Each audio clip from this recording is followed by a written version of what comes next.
자, 시험 잘 보셨나요? 중개사법 동형모의고사 첫 시간인데 영상으로 이제 이렇게 처음 저도 해보는 겁니다, 지금.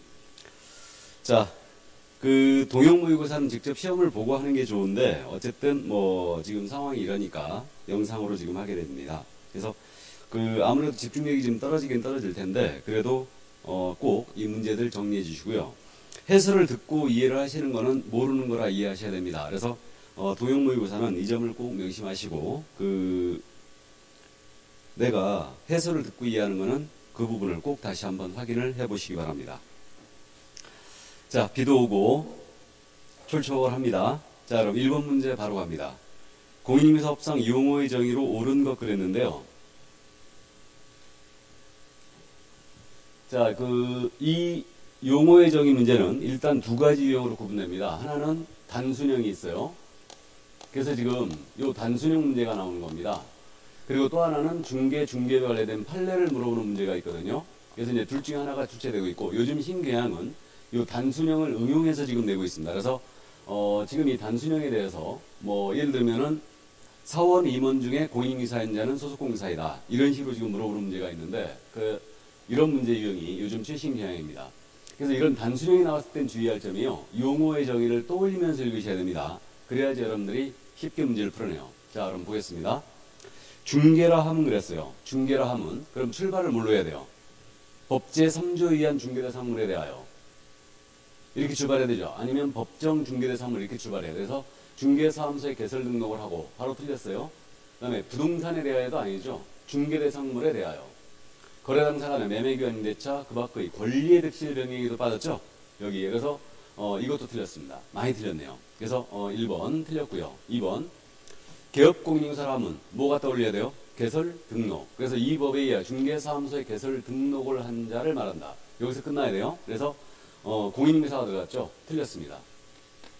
그래서 현재 개공의 종별이 세 가지가 있잖아요. 그 세 가지가 있는데 지금 개설 등록을 한 공인인사를 말한다. 이것은 공인중개사인 개업공사만 갖고 용어를 정의한 거예요. 그렇기 때문에 의미가 축소됐죠.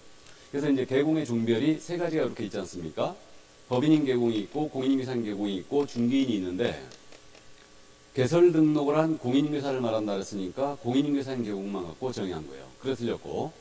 자, 3번 중개업이라 하면 중개업은 세 글자죠. 그러니까 이제 세 가지 요소예요. 다른 사람의 의뢰, 일정 보수를 받고 중개를 업으로 행하는 것.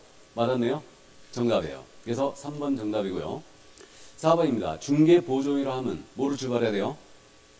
공인인계사가 아닌 자로서. 아닌 자가 꼭 들어가야 되죠. 이걸 꼭 명심해야 됩니다. 그러나 계획공사에 소속되어 단순한 보조가 꼭 나와야 되죠. 중개 업무를 보조한 자를 말한다. 계약서의 작성 등 안 되는 거죠. 그래서 역시 4번 틀렸고요. 5번입니다. 소속 공인인계사는요. 말 그대로 기억하는 겁니다. 소속된 공인인계사로서 이렇게 나와야 돼요. 그럼 법인인 개업공사에게 소속된 틀렸죠? 그래서 법인인 빠져야 됩니다. 개업공사에게 소속된 공인인계사로서 중개 업무를 수행하거나 개업공사의 중개 업무를 보조한 자를 말한다. 그래서 법인인 개공에게 고용된 자 이자만 소공이 아니고요. 공인인계사인 개공이나 중개인에게 고용된 공인인계사도 소공이죠. 그렇기 때문에 법인인 틀렸습니다. 자, 그래서 정답은 1번은 3번이었어요. 그래서 이런 단순형 문제가 떴을 때는요, 반드시 용어의 정의를 떠올리면서 읽어주셔야지 꼭 여러분들이 실수를 막게 됩니다. 자, 그럼 2번 문제로 갑니다. 중개대상물에 관한 문제인데요. 역시 매회 출제합니다. 그래서 이 중개대상물도 문제가 두 가지 유형으로 확실히 구분되죠. 하나는 이것도 박스형 문제.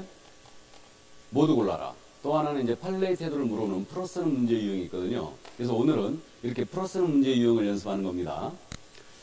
자, 그러면 중개상물에 대한 설명으로 옳지 못한 것은 그랬는데요. 보겠습니다. 1번. 당첨이 되면 입주형으로 선정될 수 있는 지위에 불과한 입주권. 이거는 원칙적으로 중개상물에 될 수 없습니다. 이거는. 그러나 이제 당첨이 돼갖고 계약은 아직 체결 안 했지만, 분양계약은 체결 안 했지만, 구체화된 입주권이 있죠. 구체화된 것은 입주권도 중개상물이 될 수 있어요. 그래서 최근 시험이 24회 이후에 이 입주권에 대해서는 묻지 않고 있는 겁니다.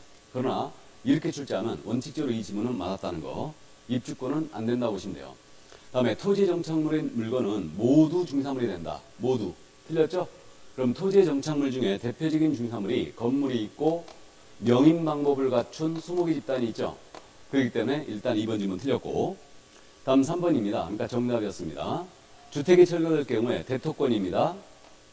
택지개발지구내 이주자 특지를 공급할 수 있는 지위에 불과합니다. 이건 특정이 안 된 거죠. 그러니까 대토권은 물이 아니다. 그러므로 맞고요. 다음에 도로법상 도로부지에 대한 임대차를 할산하기는 중개로 볼 수 없다. 확실히 이거 이해해 두셔야 되는데, 우리가 임차권 하면 중개대상 권리가 되는 거 아닙니까? 근데 도로부지에 대한 임차권 그랬죠? 그러니까 이건 안 되는 거예요. 그래서 도로법상 도로부지는 중개상물이 되지 않죠. 국공유재산에 해당하기 때문에. 그래서 도로부지에 대한 임대차, 이거는 중개로 볼 수 없다. 맞습니다. 그래서 도로부지가 안 되기 때문에 일단은 맞는 지명이죠. 자, 그 다음에 5번 지문이에요. 피담보 채권과 목적물의 적용을 함께 이전할 경우에 유치권이에요. 부동산 유치권, 중개대상 권리가 된다, 안 된다? 된다. 그래서 유치권, 법정 지상권, 법정 저당권 모두 되는 겁니다. 그래서 이렇게 되는 거고, 다만 유치권의 성립 자체는 중개할 수 없죠. 그래서 이거는 중개 개입 여지가 없는 거예요. 자, 그래서 정답은 2번이었습니다. 자, 그래서 중개대상물 용어의 정의 문제 다 확인해 봤고요. 그럼 이제 넘어갈까요? 3번 문제. 공인인사와 관련한 설명으로 옳은 것은 그랬어요. 이제 시험 제도에 대한 부분이 출제했는데, 요 시험 제도는 지금 30회 때 두 문제가 출제가 됐기 때문에 올해 쉬울 가능성이 좀 있어 보입니다. 이쪽은. 그러나 이제 자격에 대한 부분은 워낙 중요하기 때문에 꼭 기억을 해 주시긴 하셔야 돼요. 다음, A 개업공사가 A 공인인계사가 B 공인인계사로 하여금 성명을 사용하여 업무하게 합니다. 그럼 이건 대여와 똑같죠. 그러니까 공인인계사인 자가 다른 공인인계사에게 성명을 사용하여 업무를 하겠어요. 그래도 이건 똑같습니다. 대여와 똑같다. 그러므로 자격을 취소하죠. 그리고 1년 이하의 적 또는 1,000만 원의 벌금 매차한다. 맞았네요? 그게 정답 1번이에요. 그래서 오늘 지금 동영이 문제가 좀 지문이 깁니다. 그래서 앞으로 계속 지문들이 좀 길어 보이는데 정답 나오면 바로 통과하고 그래야지만 이제 시간은 여러분들이 조금 더 확보를 할 거예요. 그래서 1번 바로 정답 됐고요. 2번입니다. 공인인사자격을 부정한 방법으로 취득합니다. 그럼 자격 취소하죠. 부정 취득은 형벌이 없어요. 자격만 취소합니다. 그래서 자격을 취소했어요. 그럼 자격이 취소된 자는 3년 동안 응시학 제한이죠. 그러니까 5년 틀렸고요. 다음 3번이면요. 공인인사입니다. 중개업에 종사하든 안 하든 공인인사라는 명칭 쓸 수 있죠.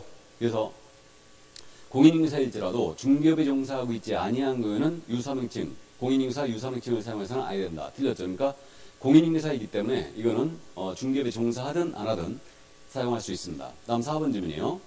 공인인사가 아닌 자가 중개사무소의 대표자임을 나타내는 명함을 썼어요. 이거 사칭이라고 그랬죠. 그렇기 때문에 틀렸고 5번 질문입니다. 자격 취소나 정지 처분한 시도사는 이를 5일 내 국토부 장관에게 보고하고 다른 시도에 통보한다. 주의해야 될 질문이죠. 엄청 잘못된 질문인데 이거 5일이 뜨게 되면 자격 취소만 체크하고 가야 돼요. 정지가 들어가면 절대 안 되죠. 이거. 그래서 취소 시에만 5일 내 국장 보고하고 다른 시도에 통보한다. 이 점 꼭 주의하시고 조심해야 될 질문입니다. 자, 그래서 공인인사 이제 자격과 관련한 사항으로서 주로 제재를 위주로 일단은 살펴본 겁니다. 자, 그러면 3번, 1번이 정답이었고요. 넘어갑니다. 4번 질문이에요. 다음 중개사무소에 등록 신청한 자 중 등록이 가능한 경우는 그랬거든요. 그래서 지금 현재 올해 등록 기준에 대한 부분이 출제 예상이 되는 부분입니다. 그렇기 때문에 이해를 꼭 해두시는데 이 등록 기준에 관련 문제는요. 문제 유형이 이것도 두 가지예요. 하나는 단순형이 있죠. 그래서 법인의 등록 기준이다. 옳은 것 틀린 것 골라라. 이런 식으로 해가지고 뭐 법정 업무만을 영위하는 목적으로 설립된 자본금 5천만 원 이상의 법인이어야 된다. 뭐 이런 식으로 대표자는 공인인사입니다. 이런 식으로 내는데 또 하나는 이 문제처럼 응용하여 내는 거죠. 거꾸로 등록이 가능하냐 안 하냐를 묻는 거예요. 그래서 이 문제가 이거보다는 약간 더 어렵습니다. 단순형보다는. 그래서 오늘은 그걸 연습하는 거예요 지금. 그럼 갑법인은 목적사업을 중개업과 부동산 컨설팅으로 하는 협동조합이다. 협동조합은 등록할 수 있죠. 그 다음에 중개업 들어가 있고 부동산 컨설팅 법인 할 수 있죠. 그럼 등록 가능합니다. 그러므로 1번 바로 정답이에요. 그래서 등록 가능하고요. 2번입니다. 을법인은 가설건축물의 중개사무소 확보한 유한 책임회사이다. 가설건축물 안 된다는 거 아시죠? 문제 없고요. 틀렸고요. 3번 병법인은 무한책임사원 중에 3분의 1만 실무교육을 수료한 합자회사이다. 우리 합자회사는 무한 책임